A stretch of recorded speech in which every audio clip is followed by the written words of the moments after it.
Atomic number है 18, यहाँ पर है नियॉन, फिर आगे है 3s में 2 और 3px में भी 2, 3py में भी और 3pz में भी 2। इसका मतलब एक बार फिर ये पहला हिस्सा भी कंप्लीट इलेक्ट्रॉनिक स्ट्रक्चर है नियॉन का। अब आगे देखें तो तीसरा जो शेल है वो भी कंप्लीट हो गया, 2 2 4 2 6 और 2 8। तो अगर मैं इन दोनों को इकट्ठा कर दूं, यहाँ पर ये है नियॉन, यहाँ पर है 3s में 2, यहाँ पर 3px में 2, 3py में 2 और 3pz में भी 2। तो क्या मैं इस पूरे की जगह यहाँ पर ले लूँ आर्गॉन? कोई मसला तो नहीं है।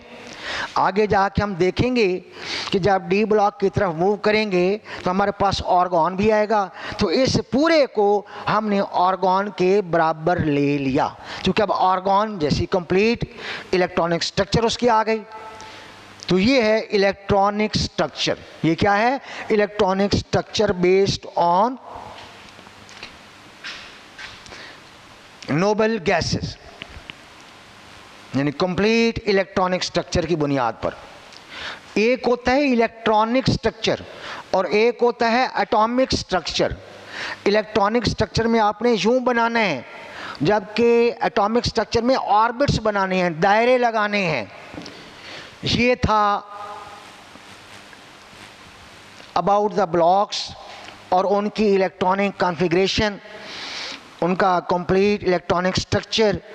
अब हम इसके कुछ क्विक क्विज जो आपकी बुक में दिए हुए हैं, वो क्विक क्विज ज़रा आप लोग लिखेंगे, बल्कि आप बुक पे देखते जाएंगे। The electronic structure of magnesium is,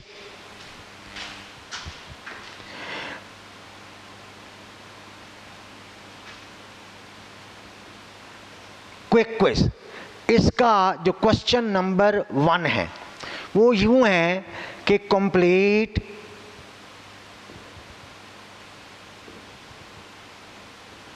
electronic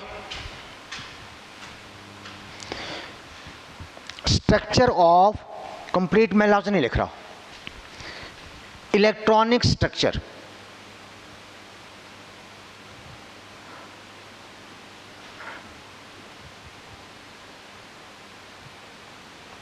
electronic structure of Mg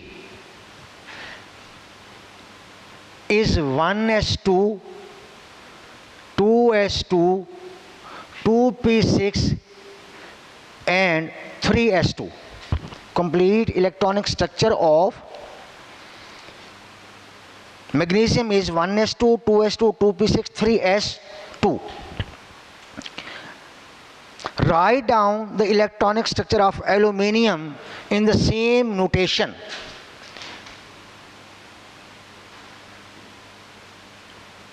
Write down the electronic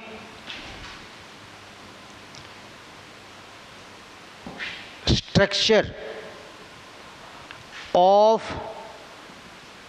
aluminium in the same notation. बिल्कुल उसी तरह हमने एल्यूमिनियम का भी लिखना है। वो ये उसने क्वेश्चन पूछा है कि electronic structure of magnesium is this, write down the electronic structure of aluminium in the same way, बिल्कुल उसी तरह। तो अब हमने आंसर लिखना है। मैंने बता दिया है कि एल्यूमिनियम, इसका एटॉमिक नंबर है 13। You can write its complete structure only when you remember this atomic number of the aluminium. If you have forgotten the atomic number of aluminium, it is impossible for you to write down the electronic configuration or electronic structure of the aluminium. That's why I am saying you to remember their atomic numbers, to remember their symbols, to remember their names with spellings. So now it will be 1s2 2s2 2p6 3s2 2 2 4 6 10 2 12 और ये यहाँ पर आ गया 3p1. This p may be x, y और z. because they all are degenerate. So 3p1, 2 plus 2 4 plus 6 10 plus 2 12 plus 1 13. That is the electronic structure of aluminium in the same way. तो हमने उसका electronic structure यहाँ पर क्या कर लिया है, मेंशन कर दिया है. The outer most orbital of the aluminium is p, that's why it belongs to p block, while the outermost orbital of magnesium is s, that's why magnesium belongs to s block. तो ये दोनों अलग अलग blocks के elements हैं, एक s block का magnesium और एक p ब्लॉक का एल्यूमिनियम. तो ये है क्विक क्विज का पहला क्वेश्चन, और यही आप लोगों ने ये चीज़ें याद करनी है. पीछे जो कुछ बताया है वो समझने के लिए था, और for examination point of view आप लोगों ने क्या करना है कि इन चीज़ों को याद रखना है जी. नेक्स्ट क्विक क्विज का क्वेश्चन है, वह which of the two elements magnesium और aluminium has the more stable structure. Quick quiz का पार्ट 2 है, which of the two elements,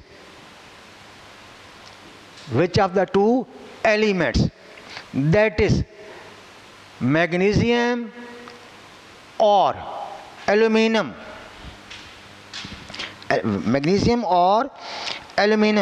has the more stable structure, has more stable electronic या only structure, कि इन दोनों में से किसका electronic structure जो है वो ज़्यादा स्टेबल है. दोबारा सुन लें, which of the two elements magnesium और aluminium has the more stable electronic structure. Reason भी बतानी है, वाई, क्यों, ये मैंने अपनी तरफ से ऐड कर दिया, क्यों. तो अब हम यूं कहेंगे, तो पहले हमने लेना है मैग्नीशियम का. मैग्नीशियम एटॉमिक नंबर है 12. एटॉमिक नंबर क्या है 12. अगर नोबल गैसेस की बुनियाद पर इसकी इलेक्ट्रॉनिक कॉन्फ़िगरेशन मैं करूं, तो यहाँ पर मैं नियॉन लिख देता हूँ, 10 आ गए. फिर 3s में कितने इलेक्ट्रॉन हैं, ये 2. 3s में कितने, 2. दूसरा मैं ले लेता हूँ एल्यूमिनियम, इसका एटॉमिक नंबर है 13. Electronic structure based on neon 10 यहाँ पर आ गए. फिर 3s में 2 और 3px में 1. ये हम पहले कर चुके हैं electronic configuration based on complete electronic structure. अब हमने ये बताना है कि इन दोनों में से स्टेबल कौन सा है. हम कहेंगे कि जो मैग्नीशियम है ये मोर स्टेबल है देन एल्यूमिनियम. तो पहला आंसर क्या हुआ, जो आंसर हम लिखेंगे वो ये, magnesium is more stable then aluminium. Aluminium के मुकाबले में जो मैग्नीशियम है वो मोर स्टेबल है. उसके बाद हम लिखेंगे इसकी रीज़न के वजह. यहाँ पर गौर से देखें तो ये जो हमारे पास s ऑर्बिटल है इसमें 2 इलेक्ट्रॉन्स हैं. So we can say s, कौन सा s, 3s of the magnesium is completely filled. ये कंप्लीटली फिल्ड है, ये ड्यूप्लेट रूल को ओबे कर रहा है. इसकी हीलियम की तरह की आखिरी ये स्ट्रक्चर ये बन रहा है. तो ये कंप्लीटली फिल्ड है. It is more stable as compare to the aluminium, क्योंकि उसका 3p आखिरी है और वो कंप्लीटली फिल्ड नहीं है, वो 1 है. क्योंकि p में 6 इलेक्ट्रॉन हो सकते हैं और 1 मौजूद है. यहाँ s में मैक्सिमम 2 इलेक्ट्रॉन्स हो सकते हैं और वो 2 ही मौजूद हैं. तो ये कंप्लीटली फिल्ड है और वो पार्शली फिल्ड है. वो कौन सा है, पार्शली फिल्ड. हाफ फिल्ड नहीं कहना, वो पार्शली फिल्ड है, एक इलेक्ट्रॉन है, और इसमें 2 इलेक्ट्रॉन्स हैं। ये कंप्लीटली फिल्ड होने की वजह से ये स्टेबल है और ये स्टेबल नहीं है। तो पहली जो हमारे पास रीज़न आ गई वो कौन सी, कि magnesium is more stable due to having 2 electrons in its outermost orbital. outermost orbital, that is S. तो S में 2 इलेक्ट्रॉन्स हैं, इसलिए वो कंप्लीटली फिल्ड है। Magnesium more stable due to having 2 electrons in outermost orbital. इसका मतलब ये है, it has completely field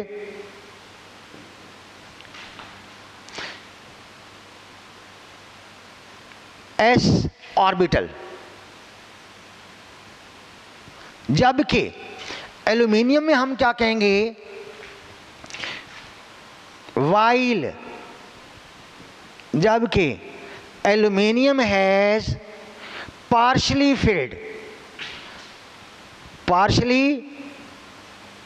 filled p orbital having 1 electron, which can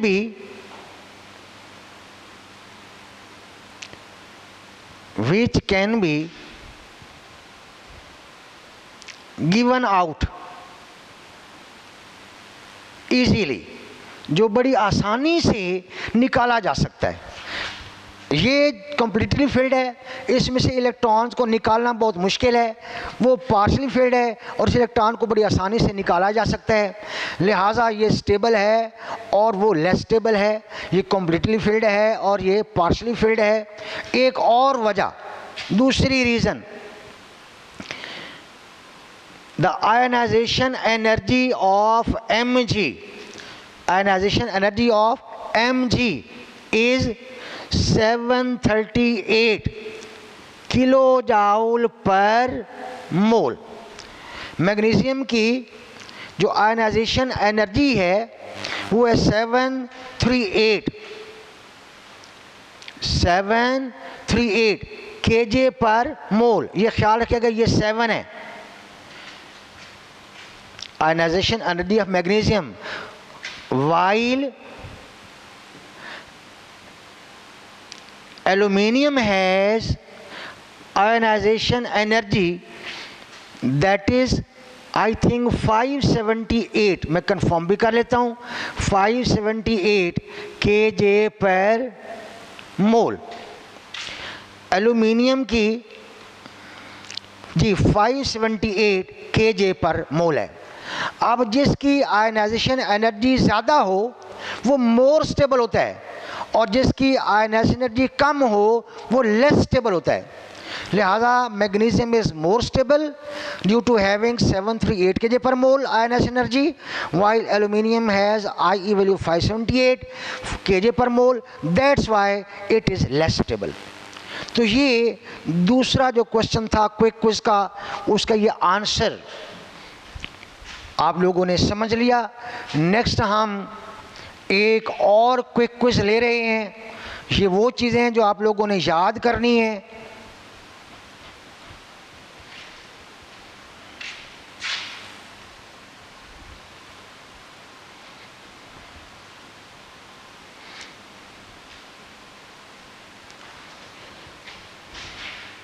second quick quiz, second नहीं बल्कि third.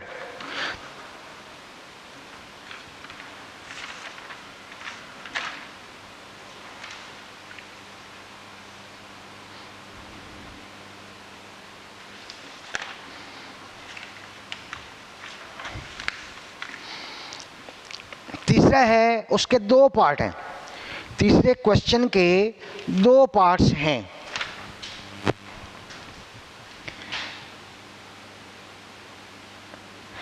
A part. A part here lists the symbols of the elements in the third period. List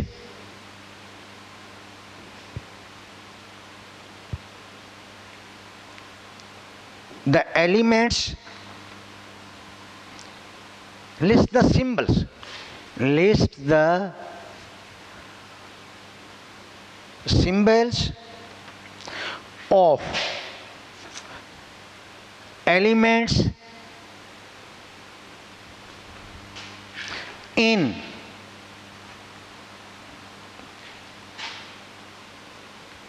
third period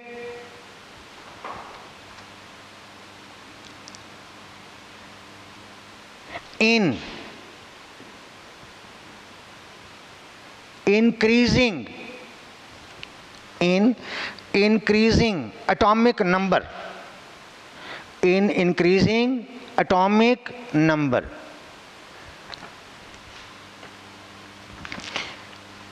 वही चीज़ एक बार फिर आ गई कि मैंने कहा था कि आप लोगों ने इनके नाम भी याद करने हैं, आप लोगों ने इनके एटॉमिक नंबर भी याद करने हैं। तो अब हमने इनके जो इंक्रीजिंग ऑर्डर में किसका एटॉमिक नंबर के लिहाज से उनके नाम लिखने हैं। सबसे पहले मैं लिख रहा हूँ, सिंबल है तो Na, और इसका एटॉमिक नंबर क्या है, ये है 10, और नाम क्या है, ये है सोडियम। उसके बाद दूसरा कौन सा है, Mg, एटॉमिक नंबर क्या है 12, नाम क्या है मैग्नीशियम। तीसरा नेक्स्ट है हमारे पास Al, एल्यूमिनियम, एटॉमिक नंबर है 13, नाम क्या है एल्यूमिनियम। उसके बाद नेक्स्ट कौन सा है, सिलिकॉन, Si, एटॉमिक नंबर है 14। उसके बाद कौन सा है, फास्फोरस, एटॉमिक नंबर क्या है 15, नाम क्या है फास्फोरस। उसके बाद नेक्स्ट है सल्फर, S, एटॉमिक नंबर क्या है 16, नाम भी लिखना है सल्फर। उसके बाद नेक्स्ट कौन सा है, Cl, क्लोरीन 17, नाम क्लोरीन भी पढ़ते हैं क्लोराइन भी पढ़ते हैं। और आखिरी कौन सा है, आर्गॉन, एटॉमिक नंबर क्या है 18, नाम क्या है, ये है आर्गॉन। तो ये उनके नाम भी आ गए और ये इनके सिंबल्स भी आ गए हैं। आपकी मर्ज़ी पहले नाम और बाद में सिंबल लिखें, लेकिन उसने हमारे से पूछा list the symbols of the element, इसलिए मैंने अपने इस ऑर्डर में पहले सिंबल लिया है, बाद में उसका कंप्लीट नाम दिया है, ताकि आपका जो क्वेश्चन पूछा है उसके मुताबिक आंसर हो।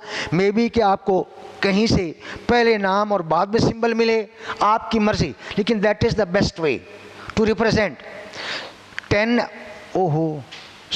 नहीं 11 Na sodium, 12 Mg magnesium, 13 Al aluminium, 14 Si silicon, 15 P phosphorus, 16 S sulphur, 17 Cl chlorine, 18 A argon.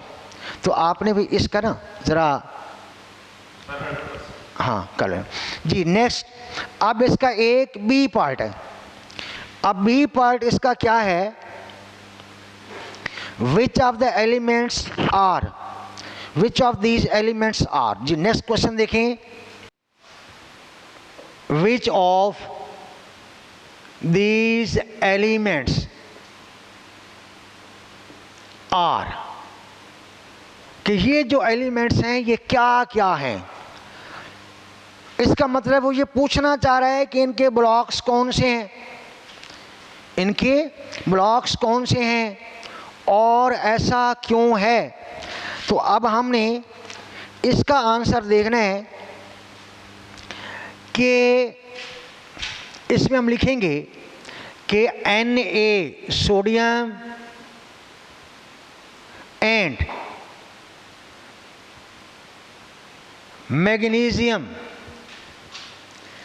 Belong to S block, belong to, ये एस ब्लॉक के एलिमेंट्स हैं। ये कौन से हैं? एस ब्लॉक के एलिमेंट्स हैं।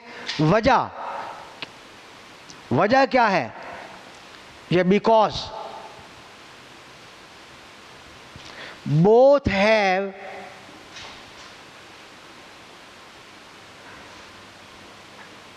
s orbital as the valence one, as the valence one। Valence one होने की वजह से वो s ब्लॉक है, क्योंकि उनका आउटर मोस्ट s है। अब हम लेते हैं जी नेक्स्ट कौन कौन सा है? अब हम लिखेंगे कि एल्यूमिनियम है, उसके बाद है सिलिकॉन है, उसके बाद फास्फोरस है, फिर उसके बाद सल्फर है, फिर उसके बाद क्लोरीन है, फिर उसके बाद ऑर्गन है। 13, 14, 15, 16, 17, 18 एटॉमिक नंबर वाले हम कहेंगे बिलोंग टू, इनका ताल्लुक पी ब्लॉक से है, बिलोंग टू पी ब्लॉक। वजह because there valence orbitals R P. इनके जो वैलेंस ऑर्बिटल्स हैं वो कौन से हैं? पी हैं, इस इनको क्या कहेंगे? P block elements. इनमें से कोई भी ऐसा नहीं है जिसका ताल्लुक डी ब्लॉक से हो। वो पूछेगा कि क्या इनमें से कोई डी ब्लॉक का भी है, तो हम लिखेंगे none of these elements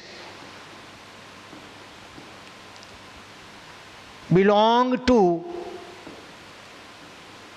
the d orbital, the d orbital या d ब्लॉक। इनमें से कोई भी d ब्लॉक का नहीं है, क्योंकि इनके वैलेंस शेल में कोई d ऑर्बिटल नहीं आ रहा। तो ये तो आ गया हमारे पास क्विक क्विज का पहला क्वेश्चन। नेक्स्ट अब हम टॉपिक ले रहे हैं ट्रेंड्स इन एटॉमिक रेडियस, लेकिन थोड़ी देर के बाद, ठीक है ना? थोड़ी देर मैं भी रेस्ट कर लूँ।